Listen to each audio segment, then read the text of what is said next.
এটা মেনে নেওয়া যায় না।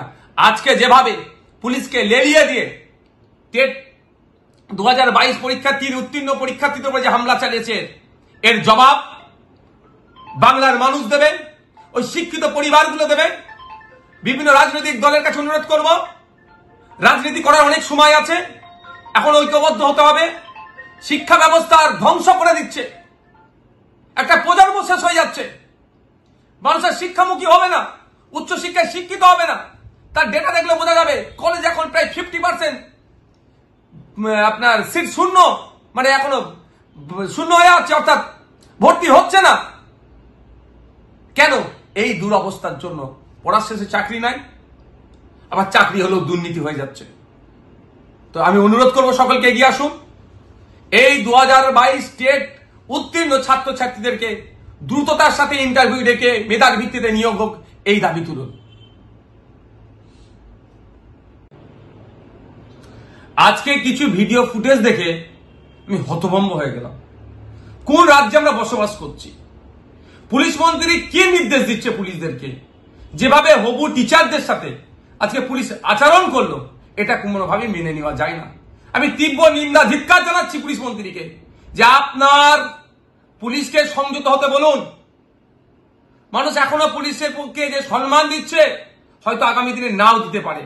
আমরা চাই না পুলিশ কোনোভাবে অসম্মানিত হোক, কিন্তু যেভাবে আজকে 2022-এর টেট পাস পরীক্ষার্থীদের যারা ইন্টারভিউয়ের জন্য যারা আজকে পরিষদ ভবনের দিকে এগিয়ে যাচ্ছিলেন দাবি নিয়ে, যে ইন্টারভিউ করতে হবে, দ্রুত ইন্টারভিউ এবং মেধার ভিত্তিতে নিয়োগ করতে হবে, তাদের উপরে যেভাবে ঝাঁপিয়ে পড়লো, এটা মেনে নেওয়া যায় না।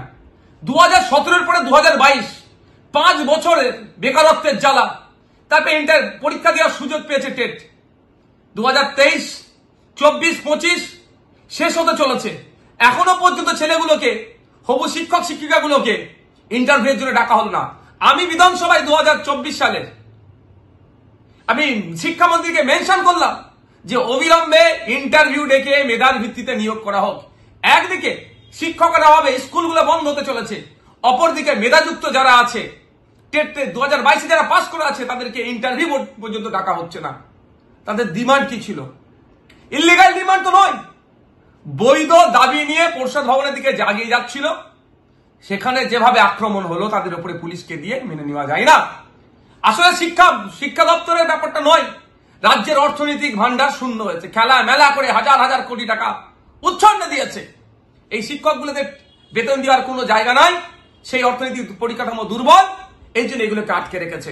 এটা মেনে নেওয়া যায় না।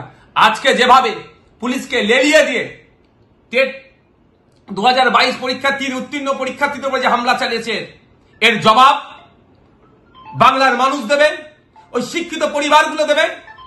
বিভিন্ন রাজনৈতিক দলের কাছে অনুরোধ করব, রাজনীতি করার অনেক সময় আছে, এখন ঐক্যবদ্ধ হতে হবে। শিক্ষা ব্যবস্থার ধ্বংস করে দিচ্ছে, একটা প্রজন্ম শেষ হয়ে যাচ্ছে। মানুষের শিক্ষামুখী হবে না, উচ্চশিক্ষায় শিক্ষিত হবে না। তার ডেটা দেখলে বোঝা যাবে কলেজ এখন প্রায় 50% আপনার সিট শূন্য, মানে এখনো শূন্য হয়ে আছে, অর্থাৎ ভর্তি হচ্ছে না। কেন? এই দুরবস্থার জন্য। পড়ার শেষে চাকরি নাই, আবার চাকরি হলেও দুর্নীতি হয়ে যাচ্ছে। তো আমি অনুরোধ করবো সকলকে এগিয়ে আসুন। এই 2022 টেট উত্তীর্ণ ছাত্রছাত্রীদেরকে দ্রুততার সাথে ইন্টারভিউ ডেকে মেধার ভিত্তিতে নিয়োগ হোক, এই দাবি তুলুন।